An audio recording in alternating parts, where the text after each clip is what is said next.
Volvemos con Macondo y nos vamos a meter en un tema tan importante, difícil y lleno de actualidad como es la coyuntura argentina, donde ayer el Senado de la Nación aprobó la llamada Ley de Bases para la refundación de la libertad de los argentinos y las argentinas, es decir, nosotros, en una jornada que...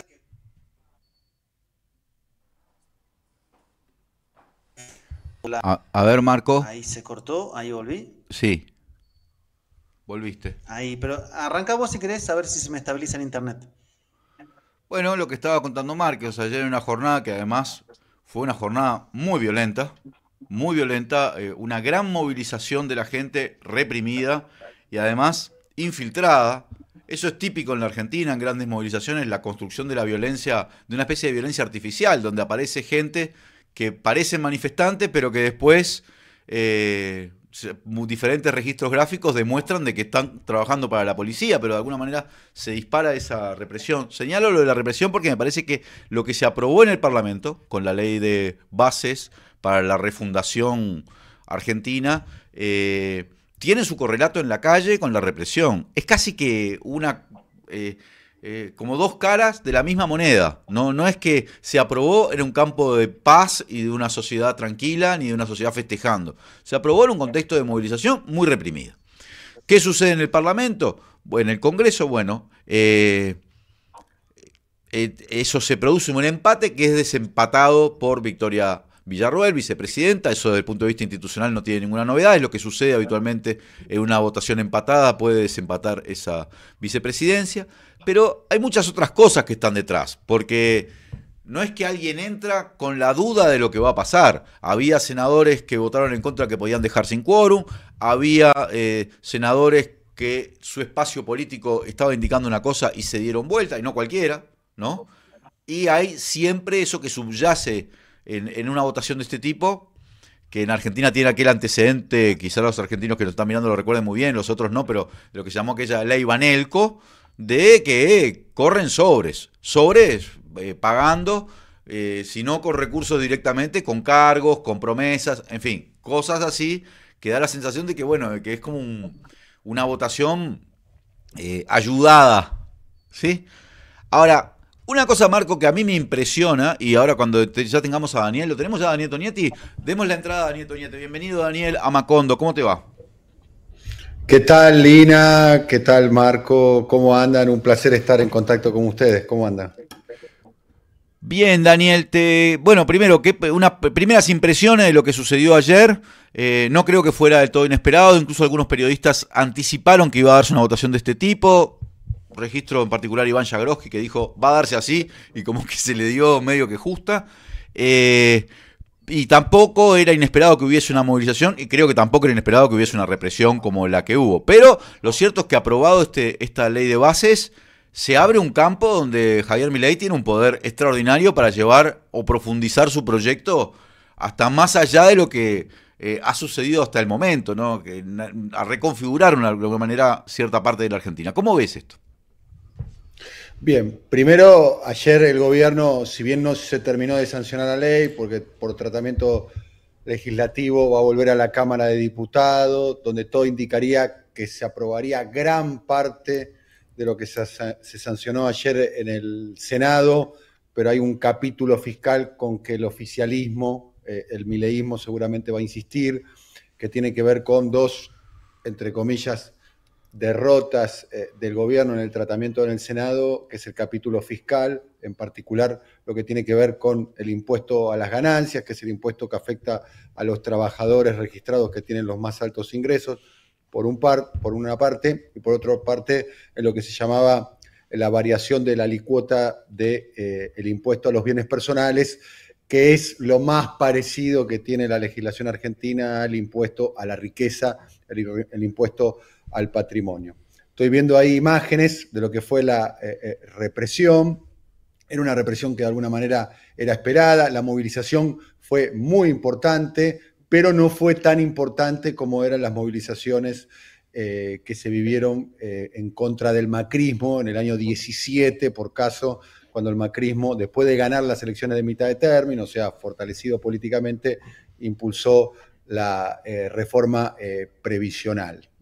Resultó llamativo la represión, hay muchas sospechas sobre ese tema, sobre el dispositivo de seguridad, que fue, para decir una manera bastante torpe, como fue diagramado por parte de la ministra Patricia Bullrich.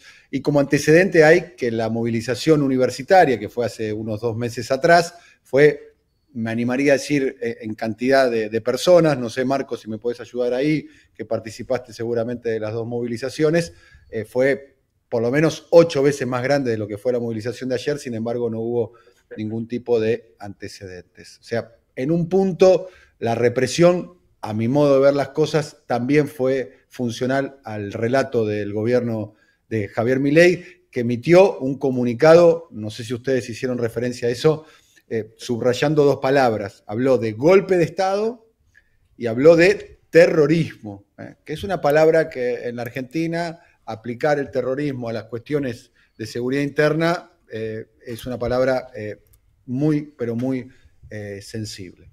Desde el punto de vista político, para mí, el día de ayer, en función de los intereses del gobierno de Javier Milei, y con esto termino esta primera intervención, si les parece, fue el mejor día de la presidencia de Milei.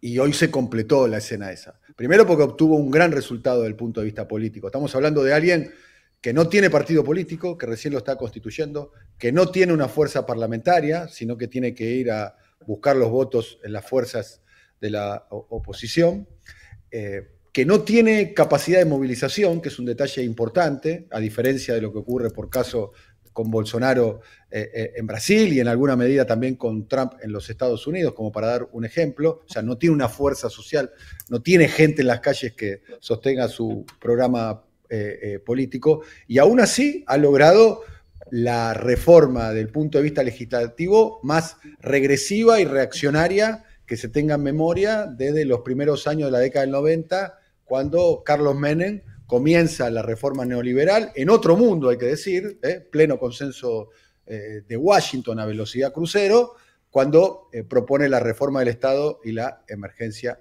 económica. Sobre llovido, además, Dani, 2 elementos de pieza de rompecabezas. Sí, perdón, ¿se puede dimensionar ya las consecuencias de esa reforma a corto, mediano, largo plazo para Argentina? Vos estás entrevistando todos los días a economistas, políticos, gente que toma decisiones. ¿Qué dicen? ¿Qué significa eso para el país? ¿Qué significa? A ver, en el corto plazo no sabemos, lo que sí sabemos es lo que está sucediendo ahora en los primeros 6 meses. O sea, la caída de la actividad económica ha sido vertical, casi como los mismos índices de la caída de la pandemia. Estamos hablando de las industrias como la industria automotriz, la industria metalmecánica. Las únicas actividades económicas que están funcionando en la Argentina tienen que ver con la extracción de petróleo, de gas y con la minería, y un poquito en términos estadísticos con el agronegocio. De lo sancionado ayer, Ina, un elemento central es las facultades delegadas. Le entregaron las facultades delegadas el Parlamento, le entrega al Poder Ejecutivo, el Parlamento a Javier Milei, facultades delegadas para que lleve adelante una profunda reforma del Estado. Eso se va a traducir probablemente en cierre de organismos públicos, en despidos, en más ajuste. Pero me gustaría completar lo del anterior, que hubo 2 noticias buenas también para el gobierno, que es el gobierno de China le renovó el swap, el préstamo que le había hecho el Banco Central chino al Banco Central de la Argentina, en un país donde hay una escasez de dólares muy, pero muy importante. Eso se comunicó en el día de ayer, se postergó el pago por 1 año, y por otro lado, en el día de hoy se anunció la inflación, que es una inflación muy alta, pero para la Argentina no, 4.2% mensual, Ina, que es la inflación mensual, escuchen bien esto, más baja de los últimos 2 años. Y recordemos que casi el primer contrato electoral que tiene Milei con su electorado es ese, ¿no? Bajar la inflación. Daniel, ¿cómo estás? Te pregunto por ¿Qué tal, Marco? el otro campo, el campo de la oposición o de las oposiciones. ¿Cómo viste la oposición en el recinto? ¿Cómo viste la oposición en la calle? ¿Cómo viste la articulación o no articulación entre las ambas dimensiones, que siempre es tan importante lo que pasa afuera del palacio y dentro del palacio? ¿Cómo se queda desde un, digamos, amplio peronismo que a su vez está como buscando sus identidades, sus conducciones, porque es una victoria por un lado para el gobierno y a su vez es, bueno, una constatación de que no se lo pudo frenar del otro lado? Sí, primero que no hay una oposición que esté articulada. Primera cuestión, no hay oposición y ni siquiera creo que parte de la hegemonía que tiene todavía Milei, la preponderancia que tiene Milei en la opinión pública, donde hay que decirlo, todos los estudios de opinión pública, los que están hechos de este lado, los que están hechos del otro lado, dicen que el nivel de aceptación de Milei sigue siendo alto, entre 47 y 53%. No baja del 47%, a pesar de que Milei ya dejó de ser una alternativa o una, de alguna manera, una incertidumbre o un enigma. Ya Milei ya hace 6 meses que está gobernando la Argentina. El comportamiento de la oposición en el día de ayer, a ver, voy a hacer una referencia muy local, pero es medio titanes en el ring, digamos. O sea, parecía que se peleaban arriba del ring y afuera manejaban ciertos códigos de amistad o de diálogo, digamos. Yo creo, y esto si se me permite más allá de dar, si me permite una opinión, digamos, o un análisis, yo creo que el programa que llega adelante Javier Milei es un programa que tiene un alto consenso en el sistema político argentino, digamos. Algunos lo pueden decir más abiertamente, otros no. Y creo que se manifestó en el día de ayer. Vamos al caso del Martín Lustó. Martín Lustó es presidente de la Unión Cívica Radical, partido de la oposición. Martín Lustó se sentó en la banca y habilitó el quórum. O sea, si no se sentaba Lustó, no había ley, porque no había quórum. Si no hay quórum, no hay tratamiento de ley. Sin embargo, se sentó, habilitó el quórum y votó en contra. ¿Qué podemos decir de Martín Lustó? ¿Que está a favor o está en contra? ¿Qué opinan ustedes? Bueno, que se mueve en una zona hizo gris una con su propia operación apuesta. política. Bien, por eso. Si él no se sentaba, no había quórum, no había ley. Después, hay lo que vivimos en estos días, si hubiese sucedido este tratamiento parlamentario bajo el gobierno de los Kirchner, sería un escándalo de escala planetaria, porque como lo anticipabas vos hace minutos con la presentación, hubo un reparto de prebendas y dádivas de una manera absolutamente escandalosa. Lucía Klexler, que se había manifestado públicamente en contra de la sanción de la ley, la premian con probablemente la mejor embajada que pueda haber en cualquier lugar del mundo, que es la embajada, la representante argentina frente a la UNESCO, ¿no? Estamos hablando de vivir en París, en un palacio neoclásico, de cobrar 15.000 euros por mes. Después, Edgardo Cuider, que es un senador por la provincia de Entre Ríos, que es un senador electo en la boleta de Alberto Fernández, cuando fue Alberto Fernández electo presidente en el año 19, lo votó a favor de la ley y lo habrían premiado con 3 puestos en la dirección de la empresa, seguramente ustedes la conocen, ahí de Uruguay, de la empresa hidroeléctrica Salto Grande, para dar algunos de los ejemplos de lo que se estuvo debatiendo por estas horas. Aquí el voto a cambio de prebendas y dádivas. Acá el último presidente por el lado uruguayo de la Comisión Técnico Mixta de Salto Grande, Albizu, del lado uruguayo, colocó 40 personas. Que cuando el Parlamento le pidió destituyalo porque esto es un escándalo, o renunciaron a ser ediles, porque eran ediles del Partido Nacional, que es un cargo honorario antes de renunciar al cargo en Salto Grande. O sea que 3 cargos ahí en la Comisión Técnica Mixta. 3 cargos en el directorio. En el directorio. 3 cargos en el directorio. Es mucha guita después. Podés contratar mucha gente. Claro, exactamente. 3 cargos en el directorio que te permiten armar una estructura política importante. Y estamos hablando de un senador que fue con la boleta de Alberto Fernández y Cristina Fernández. O sea, ni hablar de Carolina Moisés, que fue electa senadora hace muy poco tiempo atrás, también por Unión por la Patria, que también votó a favor del RIGI. Si ella no votaba a favor del RIGI, probablemente el RIGI, que es el régimen de incentivo a las grandes inversiones, el proyecto, probablemente ese capítulo hubiese tenido dificultades. La percepción que yo tengo es que gran parte del sistema político, con matices claramente, acompaña parte del proyecto de la llamada ley bases. Recuerdo, Daniel, Dani. perdón, Nina. Sí, sigue.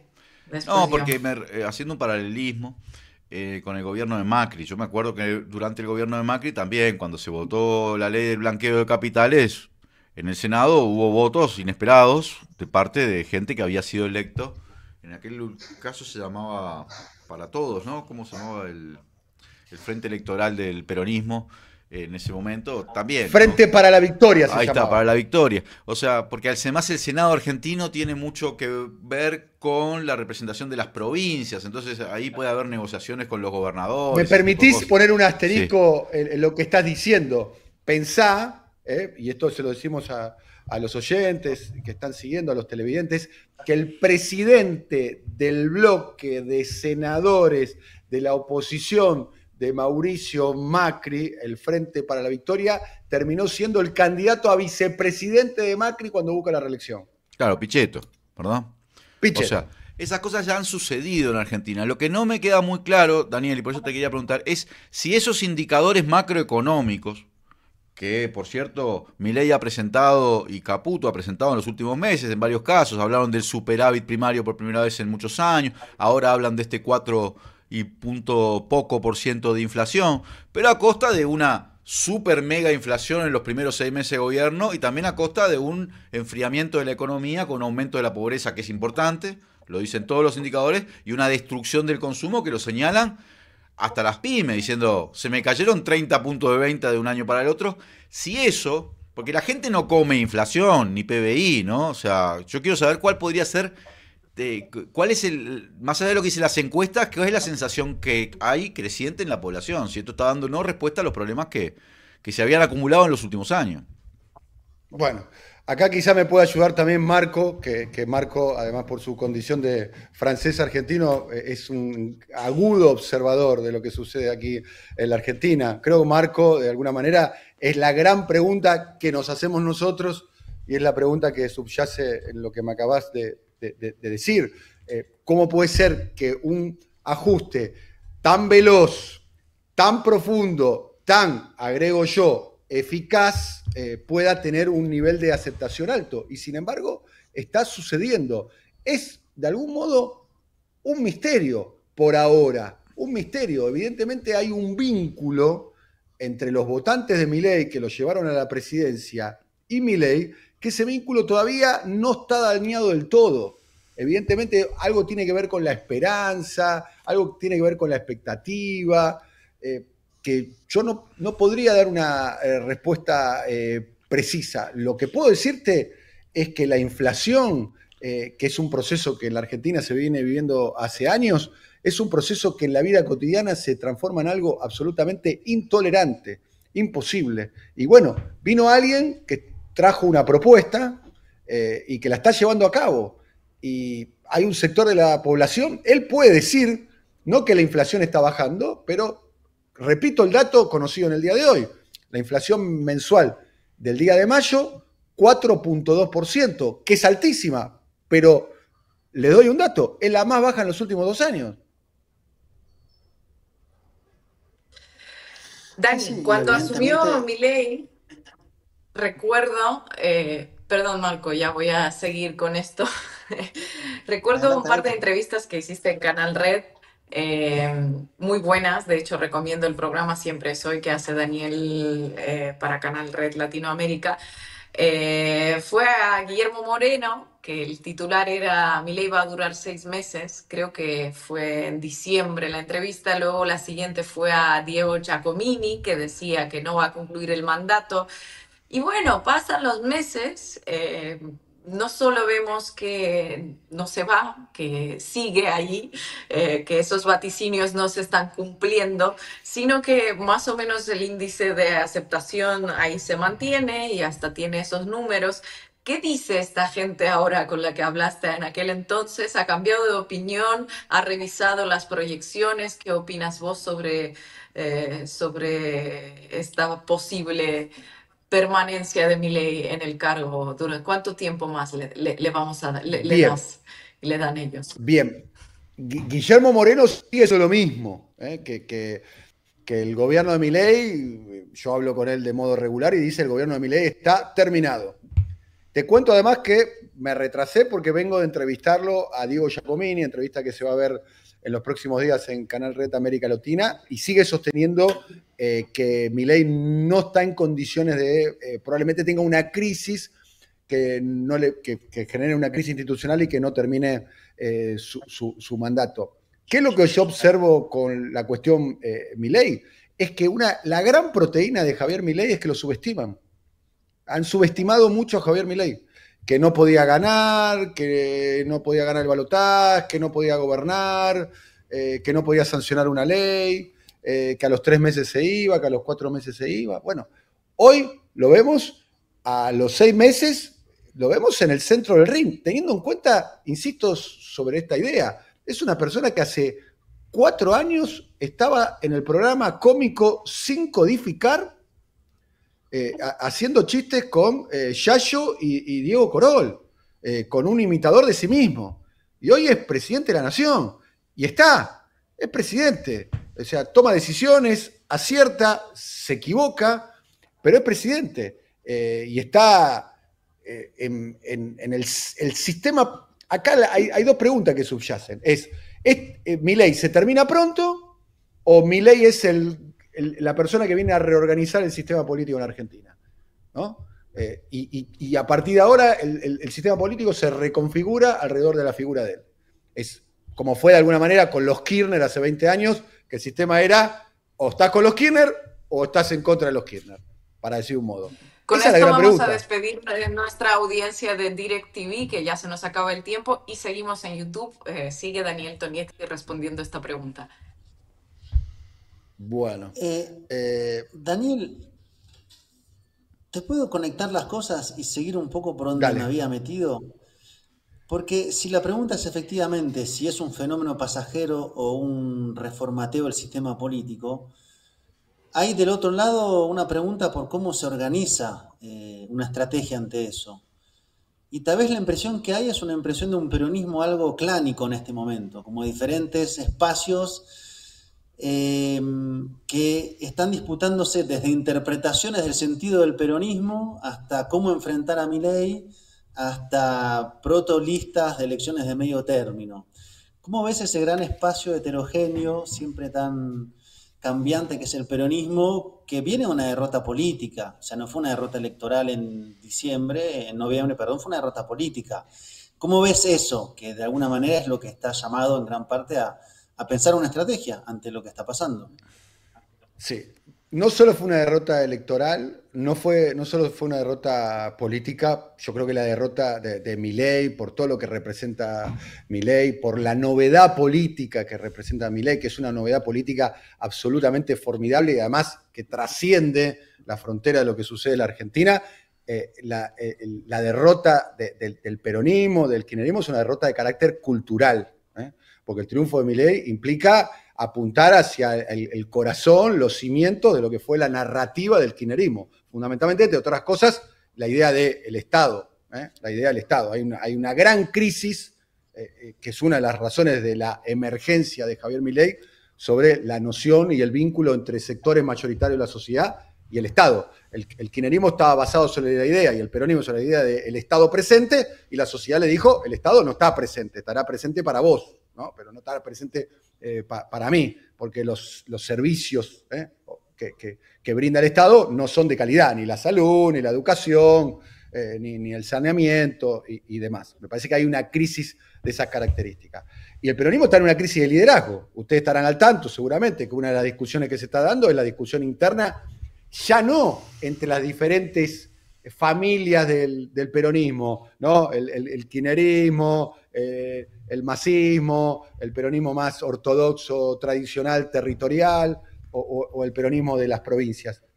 Sin interior mismo del propio kirchnerismo. Hay una discusión que se da ya también a cielo abierto y de modo subterráneo mucho más profunda al interior del propio kirchnerismo, ¿no? Entre sectores más vinculados a la Cámpora y Máximo Kirchner y al que surge ahora como un emergente en términos políticos y electorales, que es el gobernador de la provincia de Buenos Aires, Axel Kicillof, que es el gobernador más importante que le queda al peronismo. Recordemos que el peronismo viene de hacer la peor elección desde el año 1983.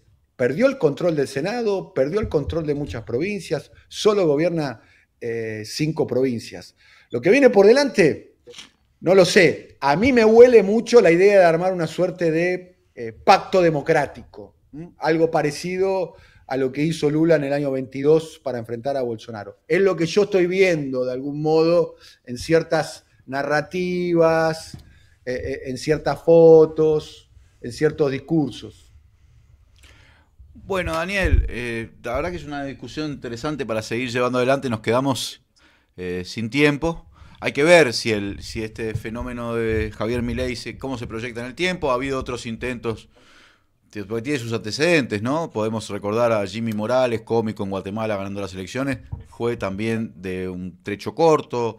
El propio Boris Johnson en Inglaterra. Quiero decir, este antecedente de venir del espectáculo, de la televisión, de la comicidad, de tratar Beppe Grillo en Italia. El propio Zelensky. A Zelensky le fue mejor porque metió una guerra que lo tiene ahí todavía como protagonista. Y ver cómo termina eso de cuajar. Pero la pregunta también está en, una cosa es aprobar el proyecto Bases, que eso es lo que acaba de suceder.